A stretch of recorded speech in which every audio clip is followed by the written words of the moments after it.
Hello class. इस video में हम सॉल्व करेंगे ओवरहेड कॉस्टिंग का एक क्वेश्चन जिसमें हम समझेंगे simultaneous equation method secondary distribution करने का।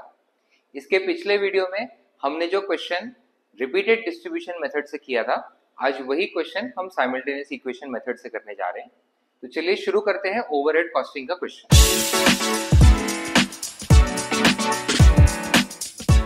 सबसे पहले क्वेश्चन पढ़ते हैं। जब तक मैं क्वेश्चन पढ़ रहा हूं आपको यहाँ पे साइड में क्वेश्चन दिख जाएगा। So Delta Limited is manufacturing concern having two departments P1 P2 and two service departments S1 S2. After making primary distribution of factory overheads, the total overheads of all departments are as under. So already यहाँ पे primary distribution जो है वो करके दे दिया है and overheads of service departments are reapportioned as below. So दोनों service departments अलग अलग डिपार्टमेंट्स को किस रेशियो में सर्विस देते हैं वो टेबल में दिया हुआ है। Then a product Z passes through all two production departments P1 P2 and remains there in process for 2 and 3 hours. The material and labor cost of 1 unit of product Z is 500 300. So product का information दिया है, उसका material labour cost दिया है। Overheads allocate करने के बाद हमें उस प्रोडक्ट को ओवरहेड कितना चार्ज करना चाहिए वो फाइंड आउट करना है और प्रोडक्ट Z का टोटल कॉस्ट फाइंड आउट करना है। उसके लिए the company runs all 365 days of the year and 16 days per hour. You are required to calculate secondary distribution and determine the total cost of product Z. तो अभी ये question solve करना शुरू करते हैं। सबसे पहले बनता है हमारा स्टेटमेंट ऑफ सेकेंडरी डिस्ट्रीब्यूशन, जिसमें पर्टिकुलर्स दो प्रोडक्शन डिपार्टमेंट और दो service department.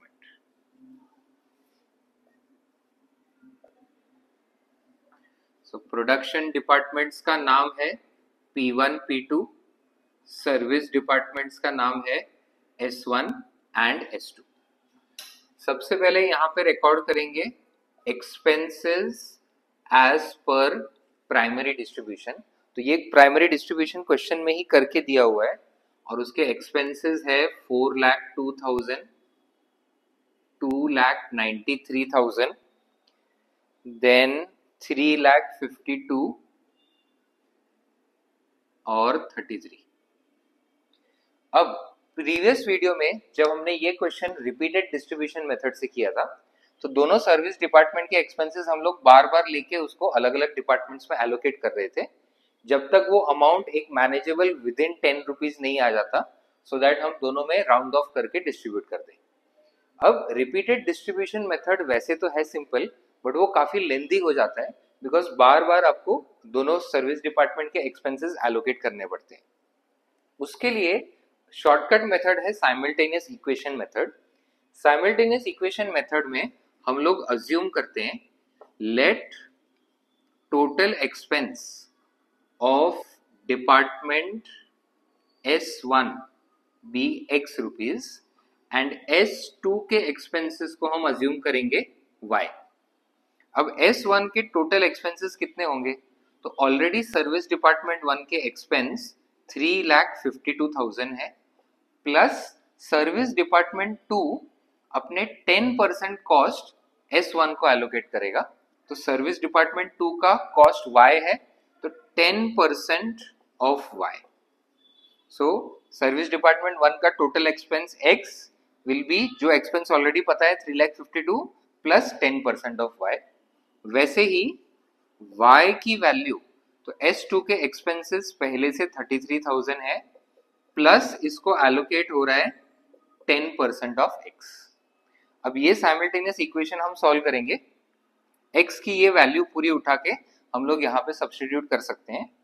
So Y will be 33,000 plus 0.1 into X का वैल्यू है 3,52,000 प्लस 0.1 Y। ओके, सो यहाँ पे 33,000 प्लस 35,200 प्लस 0.01 Y। अब ये 0.01 Y इस तरफ आके माइनस हो जाएगा, सो Y माइनस 0.01 Y, तो 0.99 Y will come to 33,000 plus 35,200, तो ये हो जाता है 68,200। सो y की वैल्यू हो जाएगी 68,200 डिवाइड बाय 0.99, तो ये आ जाता है 68,888। अब एक बार ये y की वैल्यू हमें मिल जाती है तो y की वैल्यू यहाँ पे सब्स्टिट्यूट करके हम x भी कैलकुलेट कर सकते हैं। सो x हो जाएगा 3,52,000 प्लस 0.1 इंटू y की वैल्यू हमने निकाली है 68,888, सो इंटू 10% प्लस 3,52,000, सो यहाँ पे टोटल हो जाएगा 3,58,888। अब ये x और y की वैल्यू हमारे स्टेटमेंट ऑफ सेकेंडरी डिस्ट्रीब्यूशन में कैसे यूज होगा? सो ये दोनों वैल्यूज कैसे हमारे स्टेटमेंट ऑफ सेकेंडरी डिस्ट्रीब्यूशन में यूज होगी? तो x जो है 3,58,888, तो डिपार्टमेंट S1 का उतना ही एक्सपेंस हमें एलोकेट करना है।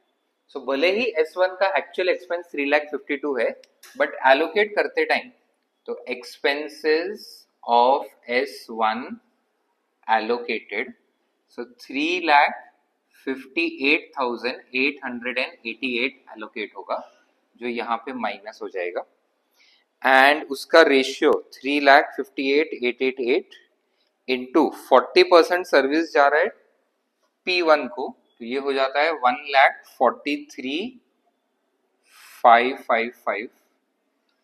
50% जा रहा है P2 को 1,79,444, और 10% जा रहा है 35,888। सो यहाँ पे इसको 5 कर देते हैं। देन ये करने के बाद डिपार्टमेंट S1 जो है ये नेगेटिव में चला जाएगा, और नेगेटिव है 6,888, और यहाँ पे पॉजिटिव है 68,888।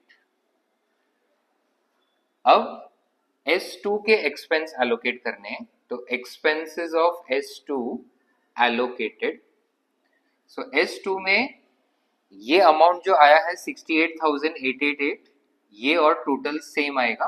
अब इसका 10% डिपार्टमेंट S1 में जाएगा, देन 50% 34,444, एंड 40% 27,555, इसको भी 5।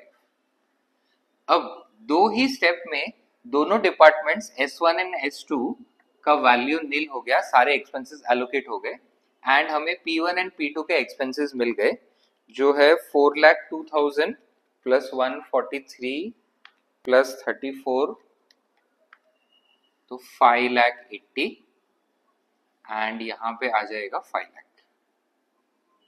सो रिपीटेड डिस्ट्रीब्यूशन में जो 4 से 5 स्टेप में सॉल्व हो रहा था, वो साइमल्टेनियस इक्वेशन में 2 स्टेप में ही सॉल्व हो जाता है। इसके बाद जो प्रोडक्ट Z का हमें कॉस्ट निकालना है, उसके लिए पहले निकालना है एब्जॉर्प्शन रेट। सो एब्जॉर्प्शन रेट दोनों डिपार्टमेंट्स के लिए निकालना है, production department P1 and P2। P1 का टोटल एक्सपेंस हमने अभी कैलकुलेट किया है 5,80,000 एंड P2 का 5,00,000, और उसको डिवाइड करना है नंबर ऑफ आवर्स जिसके लिए वो पूरे साल ऑपरेट हो रहे हैं। सो 365 डेज अ ईयर बोला है इंटू 16 आवर्स पर डे, सो दोनों भी डिपार्टमेंट्स 5,840 आवर्स के लिए ऑपरेट करते हैं। अकॉर्डिंगली हमारा एब्जॉर्प्शन रेट 840 हो जाएगा 99.31 per hour, and 5,00,000 divided by 5,840, so 85.61 per hour। अब इसके बेसिस पे प्रोडक्ट Z का बनेगा कॉस्ट शीट और स्टेटमेंट ऑफ कॉस्ट, जिसमें पर्टिकुलर्स एंड अमाउंट। सबसे पहले direct material and direct labour 500, 300 question में ऑलरेडी दिया है। देन इससे आ जाएगा हमारा prime cost 800 plus overheads, production department 1 as well as 2 के ओवरहेड्स अब प्रोडक्शन डिपार्टमेंट 1 में ये प्रोडक्ट Z 2 आवर्स स्पेंड करता है, सो 99.31 into 2, एंड सेकेंड डिपार्टमेंट में 85.61 into 3, सो ये हो जाएगा 257 and 99.31 into 2, so 199 rupees. So 199 plus 800 plus 257, तो 1256. ये हो जाएगा total cost of manufacturing 1 unit of product Z. अब जो पिछले वीडियो में हमने इसको रिपीटेड डिस्ट्रीब्यूशन से सॉल्व किया था, तो एग्जैक्टली हमारा यही आंसर आया था, एंड साइमल्टेनियस इक्वेशन में भी सेम आंसर आया है. सो दोनों में से आप कोई भी मेथड अडॉप्ट करो, आपका आंसर चेंज नहीं होता. राउंडिंग ऑफ की वजह से 1-2 रुपीज इधर उधर हो सकता है, बट अदरवाइज दोनों मेथड आपको सेम ही आंसर देगा. सो ये हमारा साइमल्टेनियस इक्वेशन का क्वेश्चन कंप्लीट हुआ. कॉस्टिंग के अलग अलग टॉपिक से रिलेटेड ऐसे ही वीडियोस हम लाते रहेंगे, तो चैनल को फॉलो करें और हर अपडेट के साथ जुड़े रहें. मिलते हैं अगले वीडियो में, तब तक पढ़ते रहें.